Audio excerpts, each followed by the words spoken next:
السلام علیکم، welcome to the glorious وے۔ آج ہم سیکھیں گے کہ دنیا کا سب سے خوشحال آدمی کیسے بن سکتے ہیں۔ تو آئیے سیکھتے ہیں۔ اپنے دن کی شروعات نماز فجر اور اس کے اذکار سے کیجیے تاکہ آپ فلاح و کامرانی سے سرفراز ہو سکیں۔ کہ آپ کی زبان سے نکلنے والے ہر لفظ کو فرشتے لکھ رہے ہیں۔ ہمیشہ اچھی امید رکھیں اگرچہ آپ کتنے ہی مشکل حالات سے دوچار ہوں۔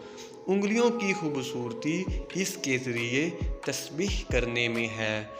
غریبوں اور مسکینوں پر خرچ کر کے ان سے دعائیں اور محبتیں حاصل کریں۔ کچھ بولنے سے پہلے سوچیں کیونکہ الفاظ بھی قاتل ہوتے ہیں۔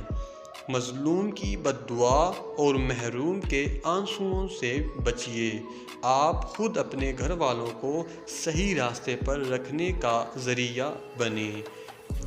اپنے نفس کو نیکی پر آمادہ کرنے کی کوشش کریں کیونکہ نفس انسان کو برائیوں کی طرف لے جاتا ہے۔ اپنے والدین کو عزت و احترام دے کر رب کی خوشنودی حاصل کریں۔ آپ کے پرانے کپڑے غریبوں کے لیے نئے ہیں۔ غصہ نہ کریں، زندگی بہت مختصر ہے۔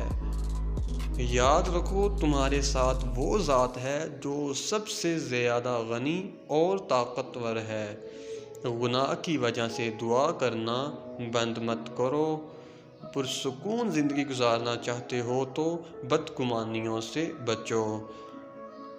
ہر مصیبت اور بلا کی جڑ اللہ سے منہ موڑنا ہے، اس لیے اللہ کی طرف رجوع کریں۔ محبت صرف اللہ اور اس کے رسول کے لیے ہی کرو۔ محروم وہ ہے جو خشوع و خضوع والی نماز اور آنسو بہانے والی آنکھ سے محروم ہو۔ جو تمہاری غیبت کرے اسے معاف کر دو کیونکہ اس نے تمہیں مفت میں اپنی نیکیاں دے دی ہیں۔ اگر رات کی تاریکی ختم ہوگی تو تکلیف بھی عنقریب دور ہو سکتی ہے۔